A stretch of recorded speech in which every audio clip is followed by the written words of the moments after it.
탄핵의 시계와 내란 수사의 시계 이거는 어떻게 될까를 한번 짚어주시죠. 아까도 한번 그 얘기를 하긴 했습니다만. 탄핵 심판 결론이 언제쯤 나올지를 물어보시는 거죠. 그렇죠. 객관적인 결론을 말씀드릴까요? 아니면은 뭐 희망사항을 말씀드릴까요? 1번, 2번 다 해주시죠. 저는 객관적으로. 저는 우리 사회적으로 가장 바람직하다고 보는 거는 예. 지금 현 시점에서는 최대 다수의 국민들이 어떤 탄핵 심판 결과가 나오더라도 예. 가장 많이 수긍하고 예. 납득하고 예. 또 승복할 수 있게 되는 그런 절차의 진행이 바람직하다고 봐요. 예. 지금 그게 중요하거든요. 그러니까 지금은 탄핵 심판 이후의 대한민국에 대해서 생각을 해야 돼요. 예. 그리고 그것은 책임 있는 정치가들이든 예. 또는 헌법재판소든 예. 사실은 우리 사회 모두가 같이 고민해야 되는 지점입니다. 그렇기 예. 때문에 그 재판관 2명이 이제 4월 18일에 퇴임하잖아요. 예. 그 뒤는 또 헌법재판소 기관 구성에 문제가 있기 때문에 예. 그 뒤까지는 못 간다고 저는 치더라도 예. 적어도 4월 18일까지는 충분한 기간을 갖고 심리를 해서 예. 좀 피청구인 쪽에 방어권도 충분히 보장해주고 예. 그렇게 해서 결론을 내는 게 바람직하다고 봅니다. 그러니까 4월 18일 전에는 나오는 게 여러 가지로 봤을 때 적절하다. 4월 18일 뒤까지는 현실적으로 못 갈 거고요. 예. 재판관 2명이 퇴임을 하기 때문에 그러면 다시 6명이 되잖아요. 그때 가서는 문영배 재판관과 이미선 재판관은 대통령 임명 몫이 지명 몫이기 그러니까요. 때문에 그 두 자리는 대통령 권한 대행이 정말 다시 채울 수가 없어요. 그러면 사실 지금 한 자리 그 지금 보류하고 있는 여야가 원래는 공동으로 추천하는 재판관 자리가 있었는데 그거를 민주당이 우리가 자기네가 하겠다 해서는 그게 사실 공전의 원인이 됐었는데 아니 원칙적으로는 그때 여야가 합의해서 재판관 한 명을 다시 추천하고 당시에 대통령 권한 대행이 임명해서 7인을 만든다. 이론적으로는 가능하잖아요. 7인 체제는 복구 가능하잖아요. 이론적으로 가능한데 예. 그 마은혁 재판관 후보에 대해서 민주당이 철회를 할 리가 없고 최상목 권한대행이 그때 가서 결정을 뒤집기도 어려울 거고 예. 뭐 그런저런 복잡한 문제들이 있죠. 그래서 알겠습니다. 4월 18일보다 뒤로 가기는 현실적으로 힘들 거라고 보는데 그때까지는 그래도 충분한 그 피청구인의 방어권을 보장해서 예. 하는 것이 바람직하겠다라는 생각을 그리고 하고 있고요. 4월 18일 이전에 나온다고 하면 그리고 현재로서는 사실은 탄핵이 인용된다고 보는 게 훨씬 다수설이죠. 매우 현실적인 판단은 그런 것이죠. 지금 탄핵이 기각될 거라고 기대하는 일부 국민의힘에서도 조금 그런 목소리가 나고 윤 대통령을 적극적으로 옹호하는 분들은 기각될 수 있다라고 하는 어떻게 보면 희망 회로를 좀 돌리고 계신데 그 가능성은 현실적으로는 낮은 거죠. 냉정하게 말해서 기각될 가능성은 거의 없다고 봐요. 왜냐하면은요, 이거는 사안이 너무 엄중해요. 계엄이기 때문에 예. 이걸 기각을 하면은요, 기각은 곧 직무정지가 풀리고 대통령직에 복귀하는 걸 의미합니다. 예. 그리고 헌법재판소가 이런 계엄을 다시 해도 된다고 선언하는 것과 다름이 없어요. 아. 그래서 그런 결정은 현실적으로 나올 수가 없습니다. 예. 저는 그렇게 보고 다만 그러나 그 결과에 대해서 최대 다수의 국민들이 수긍하고 납득하고 승복할 수 있어야 돼요. 그렇지 않으면은 예. 너무 우리 사회에 골이 깊게 패여서 아마도 일정한 그 비율의 국민들은 계속 거리에 남거나 또는 거리에 남는 사람들과의 심정적인 동조가 이루어질 가능성이 대단히 높게 되고 그걸 되게 우려하는 거예요. 그게 오랜 세월이 지나도 상처가 잘 치유되지 않을 수 있어요. 예. 그래서 사실은요, 제가 지금 하는 얘기들을 정말 그 건전한 수권 정당 정상적인 공당이면요, 지금 야당이 이 고민을 해야 돼요, 사실은. 그렇죠. 사실은 그렇죠. 예. 사실은 국민의힘이 고민할 건 아니고 예. 야당이 이런 고민을 하고 어떻게 하면은 탄핵 심판 이후에 대한민국을 좀 멀쩡하게 만들어서 그 다음에 우리가 경쟁을 해서 뭐 정권을 가져오든 말든 할 건가 그 고민을 해야 되는데 지금 야당은 그런 고민이 일절 없잖아요. 어떻게 하면 빨리 나가서 그 뭐 인위적으로 절차를 단축시키거나 예. 그렇게 할지만 지금 고민을 하고 있는 겁니다. 어떻게든 빨리 헌법 84조의 대상이 그렇죠. 되느냐 그 고민에만 몰입해 있다, 과몰입해 있다. 그러니까 오로지 한 사람을 위한 고민만 하고 있는 거죠.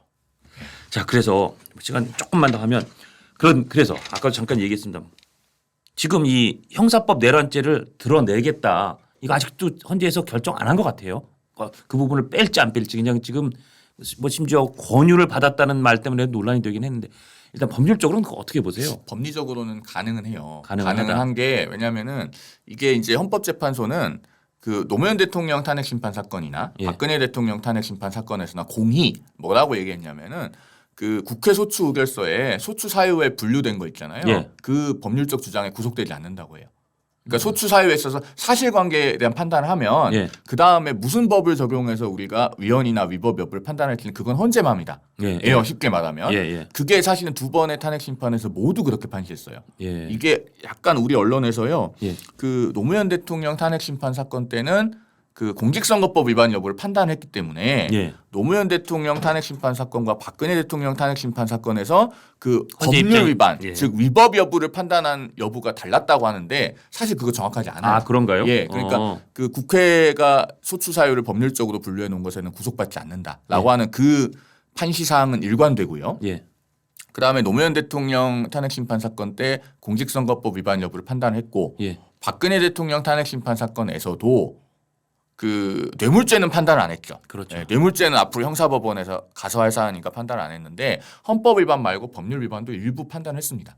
예. 국가공무원법 위반 여부라든가 아. 뭐 저 부패방지법 위반 여부 이런 것들은 판단했어요. 그래서 예. 법률 위반 여부를 아예 판단 안 한 것은 아니고 어쨌든 그래서 법리적으로는 그 내란죄에 관한 뭐 사실관계는 남겨놓고 형법상의 내란죄에 해당하는지 아닌지 여부는 주장하지 않겠다라고 예. 하는 게 가능할 수는 있는데 문제는 이 탄핵 심판은 이미 매우 정치적이고 정무적인 사건이 되어버렸습니다. 그렇죠. 그렇기 때문에 국민들이 어떻게 받아들이시고 어떻게 인식하시는지가 굉장히 중요해요. 이미 예. 그런 것들이 여론조사상으로도 역풍이 나타나고 있잖아요. 예. 그렇기 때문에 앞서도 말씀드렸지만 최대 다수의 국민이 수긍하고 납득하고 승복할 수 있게 하는 게 굉장히 중요합니다. 그래서 맞습니다. 예. 이걸 지금 와서 빼고 간다고 했을 때 국민들이 이해를 못 하시는데 아니 내란이라고 해서 탄핵한다고 한 거 아니었어? 그리고 그러니까요. 제가 드리는 법률적인 설명을 대부분 많이들 잘 어려워하세요. 예. 제가 실제로 오프라인에서 해보니까 그래요. 예. 어려워하세요. 자 그러면은 이게 국회가 이거를 무작정 드러내고 가는 것이 능사인가?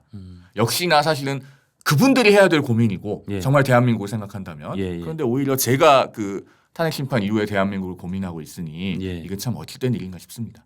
그러면 변호사님 보시기에도 하여튼 소추된 사안을 다 4월 18일 이전이라도 충분히 그래서 국민들이 보기에 이 정도면 헌재가 열심히 그 탄핵 소추된 사안을 다 다루면서 판단을 내렸구나. 그런 결정이 나와야 된다고 보시는 거죠. 그렇죠. 자 참고로 하나 더 말씀드리면 박근혜 대통령 탄핵 심판 때 우리가 변론 준비기일 말고 예. 변론 기일을 17번 했어요. 예. 1월 3일부터 시작해서 2월 27일까지 했거든요. 예. 그래서 거의 대부분의 주에 주 2회를 하고 주 3회를 한 적이 한 번 있습니다. 예. 근데 이번에 지금 오늘부터 시작하잖아요. 오늘 아마 1회 변론기일에는 윤 대통령이 안 나오니까 출석하니까. 10분 만에 끝날 거고 예. 이제 모레부터 그럼 본격적으로 하는 건데 매주 주 2회씩 하면서 이제 설 연휴가 있는 주는 빼고 예.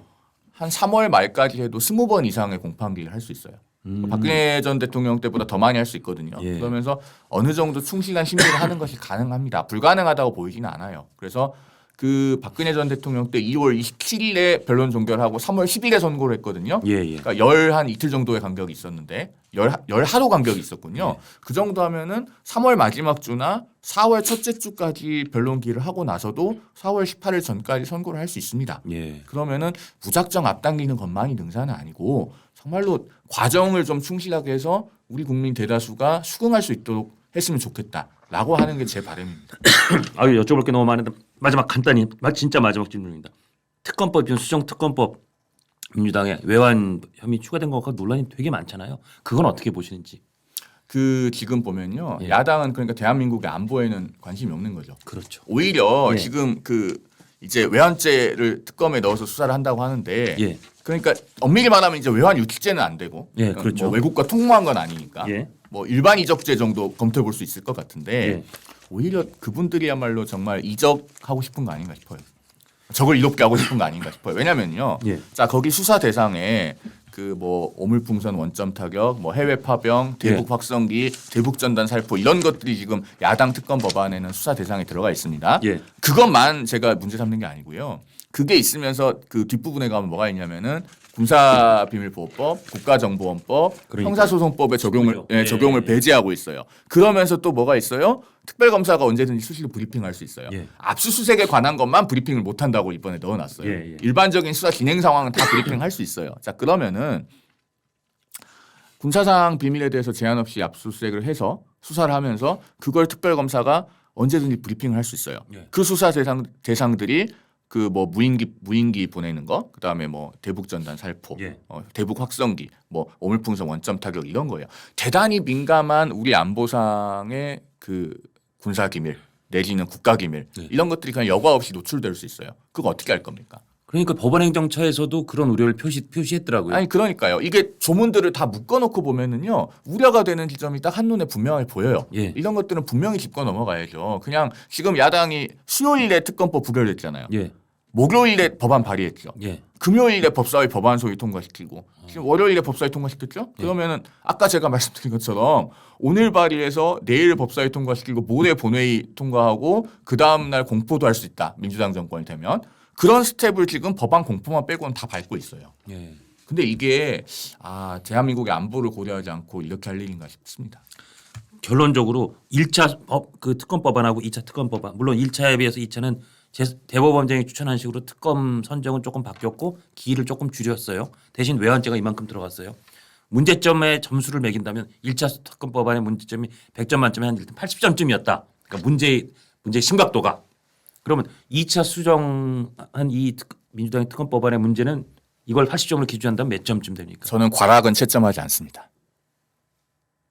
그러니까 과락은 채점하지 않아요. 그러니까 결격 사유가 있는 법안이기 때문에 1심보다 첫 번째 특검 법안보다 훨씬 더 문제가 많습니까? 그럼? 아니죠. 첫 번째 특검 법안도 문제가 있습니다. 문제가 있고. 첫 번째 특검 법안은 과락이 여러 과목이었다면 지금도 과락인 과목이 남아 있다. 그렇기 때문에 전체를 채점할 필요가 없다. 채점의 저는 여지도 그렇게 없다. 생각합니다.